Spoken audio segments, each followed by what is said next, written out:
Halo Sobat Forum, bersama saya Puspita Chandra Dewi, inilah Forum hari ini.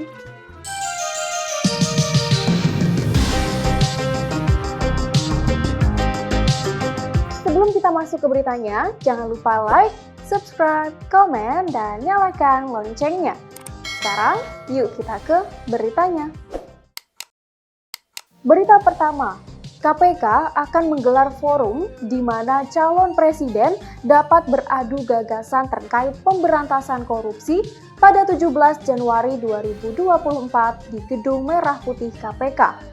Hal tersebut diungkapkan oleh Kepala Bagian Pemberitaan KPK Ali Fikri pada Selasa 9 Januari 2024. Ali menjelaskan Paku Integritas merupakan program KPK sejak 2021 untuk menguatkan komitmen para pejabat agar tidak korupsi.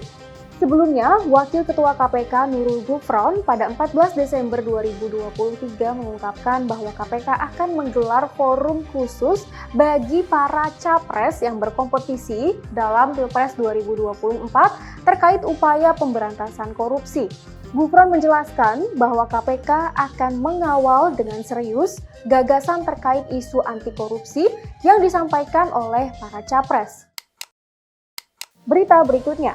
Calon Presiden nomor urut 1, Anies Baswedan mengatakan bahwa dirinya mengaku terkejut saat mendengar Presiden Joko Widodo yang ikut memberikan tanggapan terkait debat Capres yang digelar oleh KPU pada Minggu 7 Januari 2024 di Istora Senayan, Jakarta. Ia mengklaim tidak ingin berkomentar lebih mengenai pandangan Jokowi dan menyerahkan penilaian itu kepada masyarakat. Mantan Gubernur DKI Jakarta ini pun menepis mengenai pandangan Jokowi yang menilai debat 7 Januari lalu disebut menyerang secara personal peserta debat lainnya. Katanya, hal yang dibahas merupakan kebijakan yang dilakukan Menteri Pertahanan, bukan menyerang pribadi Prabowo. Respons lainnya pun juga datang dari Capres nomor urut 3 Ganjar Pranowo yang mengklaim bahwa dirinya tidak menyerang personal peserta lain dalam debat Pilpres ketiga 2024. Ganjar menyampaikan bantahan ini setelah ia ditanya oleh awak media mengenai penilaian Jokowi soal debat ketiga Pilpres saling serang yang bersifat personal saat debat berlangsung.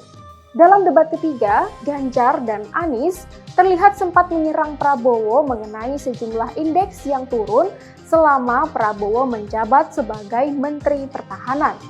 Ganjar mempertanyakan soal pembelian alutsista di Kementerian Pertahanan, dan Anies memberikan pertanyaan kepada Prabowo yang menurutnya soal hubungan standar etika seorang presiden dengan kemampuan mengorkestrasi pertahanan negara. Sebelumnya diberitakan Presiden Jokowi menilai bahwa debat ketiga Pilpres 2024 tak edukatif karena banyaknya serangan yang bersifat personal saat debat berlangsung. Menurut Jokowi, serang menyerang adalah hal yang wajar dalam debat, tetapi mengenai kebijakan atau visi dan bukanlah hal personal.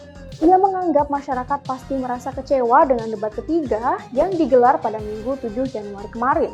Jokowi menyebut bahwa KPU perlu melakukan perbaikan format debat agar lebih edukatif bagi masyarakat.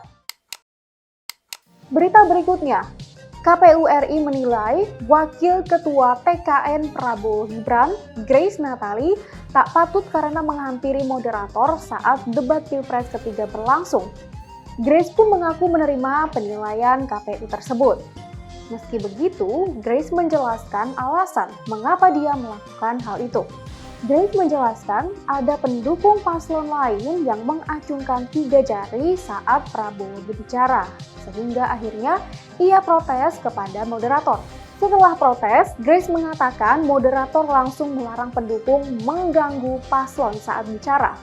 Grace mengatakan protes juga dilayangkan kepada Liaison Officer atau LO atau naradamping dari KPU. Menurutnya, tindakan pendukung paslon lain yang mengacungkan 3 jari saat Prabowo bicara terjadi berulang kali. Berita terakhir, KPK mengimbau para pejabat negara untuk wajib lapor dan patuh menyampaikan LHKPN bercermin dari vonis 14 tahun penjara Rafael Aluntri Sambodo. Rafael Alun adalah mantan Kepala Bagian Umum Direktorat Jenderal Pajak Kantor Wilayah Jakarta Selatan. Ia pun divonis bersalah karena menerima gratifikasi dan melakukan tindak pidana pencucian uang atau TPPU. Kepala Bagian Pemberitaan KPK Ali Fikri menjelaskan bahwa proses hukum kasus Rafael yang berawal dari pemeriksaan LHKPN merupakan salah satu bentuk perubahan KPK dalam menangani kasus-kasus korupsi. KPK mengaku bahwa dukungan masyarakat mempunyai peran yang penting dalam proses penanganan kasus Rafael Alun. Majelis Hakim Pengadilan Negeri Jakarta Pusat memutuskan Rafael Alun bersalah dalam kasus gratifikasi dan TPPU. Ia pun divonis 14 tahun penjara dan denda 500 juta rupiah. Hakim Ketua Suparman Nyompa mengatakan Rafael terbukti menerima gratifikasi sejumlah 10 miliar rupiah lewat PT ARME. Selain itu, Rafael juga terbukti melakukan TPPU. Rafael dinyatakan melanggar pasal 12B, junto pasal 18 Undang-Undang Pemberantasan Tipikor, junto pasal 55 ayat 1 KUHP, dan pasal 3 ayat 1A dan C UU nomor 25 tahun 2003 tentang tindak pidana pencucian uang, junto pasal 55 ayat 1 ke 1 KUHP, junto pasal 64 ayat 1 KUHP, serta pasal 3 UU nomor 8 tahun 2010 tentang pencegahan dan pemberantasan TPPU. Rafael Alun Trisambodo menyatakan pikir-pikir usai divonis bersalah dalam kasus tersebut. Hal senada juga diutarakan oleh JPU. Oleh sebab itu, Hakim Suparman memberikan waktu selama 1 minggu dimulai dari hari ini, Selasa 9 Januari, agar kedua belah pihak dapat menentukan sikap terhadap vonis tersebut. Demikian berita-berita yang dapat kami rangkum untuk forum hari ini, Selasa 9 Januari 2024. Untuk semua sobat forum, jangan sampai lupa terus update berita-berita terkini kalian di www.forumkeadilan.com. Saya Puspita Chandra Dewi, sampai jumpa.